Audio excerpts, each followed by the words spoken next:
If you think about getting into weddings, one thing you've got to ask yourself is, where am I actually going to get the work from? One of the primary drivers is for you to get to local wedding fairs. I've been doing wedding fairs on and off for the 15 years that I've been doing weddings. I've always felt that wedding fairs are very good for me, whether I get bookings from them or not, because they're a good opportunity for you to connect with venues and connect with other suppliers as well. So I'm off to the engine shed in Wetherby that I have a pretty good relationship with today. I'm going to be doing a fair for the unconventional wedding fair. And I really want to answer in this video, is it worth your time going to a wedding fair? What are you likely to see there? What is the return? My name's Stephen Heath. I've been singing at weddings for 15 years. I'm based in Yorkshire. I've got a wealth of experience and I want to share it with you on your journey to becoming a wedding singer.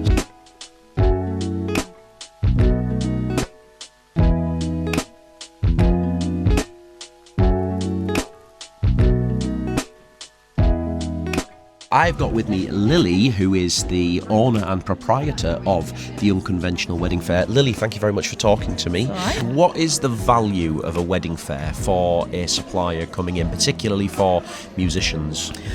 I think, while it's brilliant to have social media and finding people, on Google and websites and stuff, your wedding is such a personal day. Yeah. And you have to make a personal connection with your suppliers. Yeah. And so that's why I think the value of wedding fairs come in. So you can meet people, you can get the vibe off of them, and that's when you build that personal connection. So you get the best weddings out of it. Oh, I love coming to wedding fairs because you get to meet such incredible people, not just potential customers, but the vendors as well. So they're very hit and miss. Some wedding fairs are really valuable. Some wedding fairs you spend money on your stall and your prep and you turn up and then only 20 guests turn up to the wedding fair. Yeah, I think if you're just trying to start out, it's a good way of meeting other musicians, meeting other wedding suppliers, just kind of getting a feel for what people want, really. Because a lot of the time people come to wedding fairs and they don't really know what they want. It generates so much business. You get all the couples coming in, they're very excited, they're looking for something different, something unique. Nowhere better than to come to a wedding fair and have the opportunity to talk to everybody. And you can be free 400 quid out of pocket and you don't get anything from it.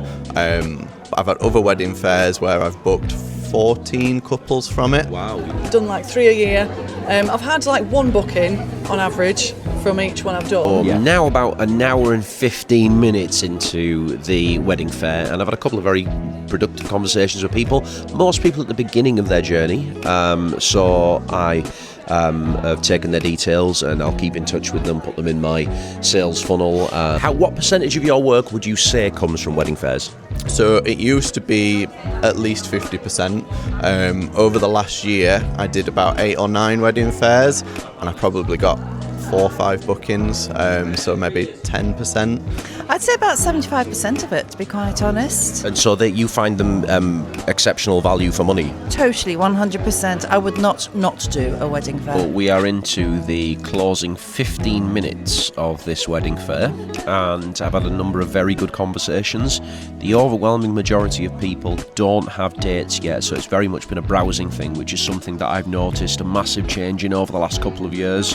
Previously, people used to come to wedding fairs with dates ready to book, but a lot of people are now browsing and getting ideas. This has been a good fair. It's been a long one. There's been a steady trickle of people, and now I will go home and I will follow up with those people and put them in my system, and if they want to have a chat further down the line. Hey, I'm back from the wedding fair. It's the next day. I've put everybody into my sales funnel. I think I got a good variety of views there. We got people that were a little bit in the middle, people who get most of their work from wedding fairs, and then people who are a little bit more skeptical of them. I wonder whether for you guys, if it might be useful if I post the video, particularly of Kirsty, 3-4 minute interview, because she's a pub and bar musician who's transitioning into weddings. She's only been doing it a few years, so her perspective is quite unique and there's more footage. What I would say is you've got to go intentionally to a wedding fair and recognize that they're not just about sales on the day. They're another point of contact for people to see you if they've seen you online, on social media, etc. I've had people come to me after wedding fairs kind of 2 years down the line and say, we saw you at this wedding fair in 2023